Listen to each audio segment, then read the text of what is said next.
Coming up on Mobile Learning in the Classroom, digital resources for African American history.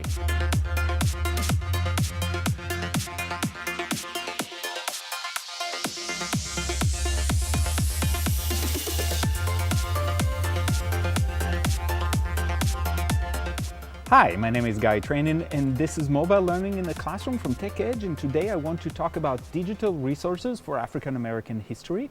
And I'm going to talk about web resources. Some of them are available as apps, and I am going to use my iPads to show them, but you can use the computer just as well for all of these resources. So if they are available as apps, like the Doc app from the National Archives, they're still available also on their website, so you can use it one way or the other. Both are fantastic. But let me start with history.com. This is from the History channel, and if you do a short search, you can see that you can easily find the civil rights movement, and that's a portion of African American history. It's not all of it, but it's definitely an era that we tend to focus on, and that we have some established voices and leaders, and also we have multimedia results from eras before that. We have very limited resources. Most of them are text and picture. Here we also have a lot of sound, the speeches, video. We've got TV that was already recorded at that time, so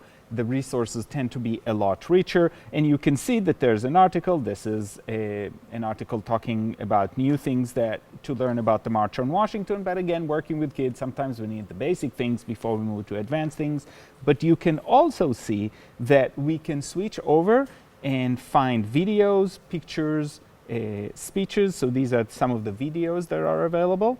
Here is Rosa Parks, and so it's a chance to really get to experience some of this firsthand and not just read about it. Kids tend to read about this era quite a bit, but then not really be exposed to what it looked and felt like. And it's a great chance to do that. Again, I've talked about this. History.com actually has fantastic videos because they are not extensive, because they are only a couple, 2 minutes to 4 minutes long. It's excellent content, but again, it is short, so if you want to integrate it into a longer lesson or part of a basket of resources, that's a resource that's readily available. So that's history.com from History Channel.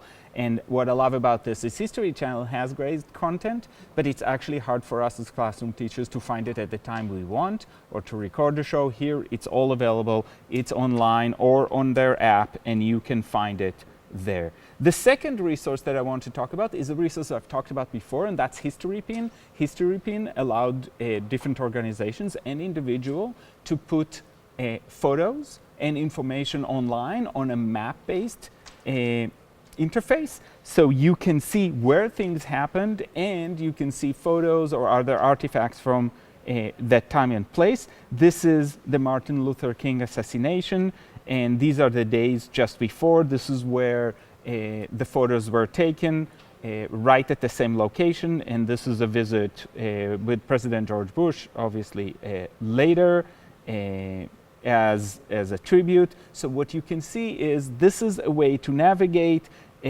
and see the histories and their geographic locations, and to do these searches. And if you search by a specific word, you can find not just specific sites, but also tours that were constructed with that in mind. And actually the National Archives and specific museums created tours around the civil rights era and around African American history. So this is a great way to experience some of these collections of media within their geographic context. So it's not just a thing and a voice and a picture, but also the geography of where it happened, what is there now, and all of that, and the layers of years. So here you can see that you've got pictures from the 1960s and then the later visits to honor that place. So that's a way to see how history also layers itself and how different people address that. So this is HistoryPin. HistoryPin used to have an app. The app is not fully functional as I can figure right now, so I would highly advise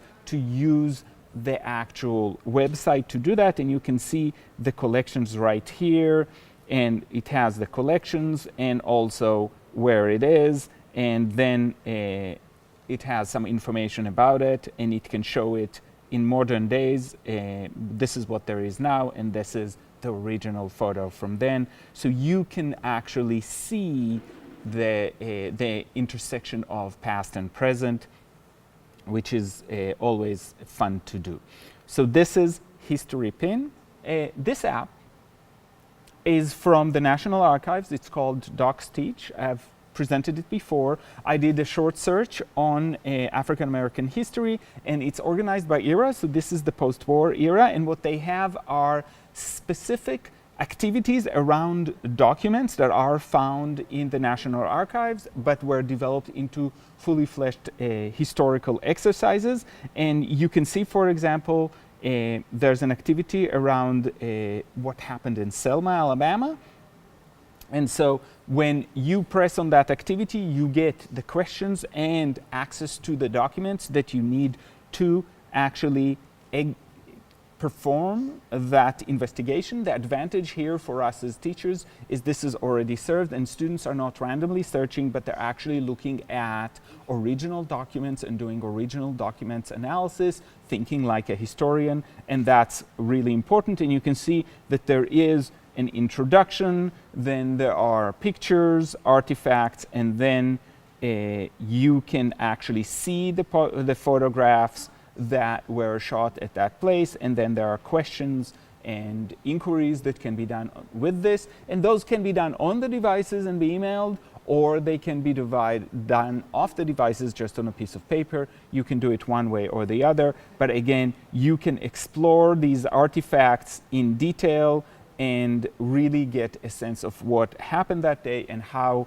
we look at that period in history. So this is, for example, what you can do when you want to look in detail. It takes a second to load, but it's totally worth it. And this will allow you to look at the details of these photos and the different sources that they've got uploaded, and zoom in on those and get a real sense of what the documentation is from that era. So this is Docsteach, and it's a great app with pre-prepared sections, but you as a teacher, if you go through their website, can actually create your own activities and add them to the pool and use them. So if you've got something specific you're looking for, by all means design your own and do that. They welcome that at the National Archives because they want teachers to use that and to use that well.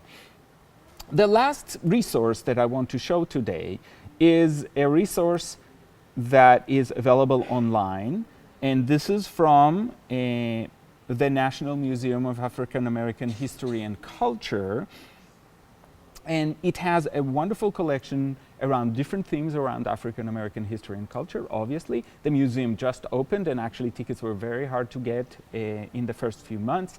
It's getting easier right now, but definitely if you're far away from Washington, D.C., you're not very likely to take kids there, or at least often. And so what you can do is you can use their online collections because they're parts of the Smithsonian series of museums. You can actually use their tools very, very well. They've got some examples from other resources from the Smithsonian to build their ideas around, and you can explore different things. For example, we can explore the collection around segregation, but we can explore, of course, slavery and other things. And what you're going to get, again, are lots of artifacts from the museum, and these are sometimes physical artifacts, sometimes documents, photos, that expose different aspects of life for African Americans throughout the eras. So we're not focused just on specific incidents, but actually can explore the larger cultural and historical context that everyday African Americans were working through. So today on Mobile Learning in the Classroom, we talked about multiple digital resources for exploring African American history, and I'll see you next time on Mobile Learning in the Classroom.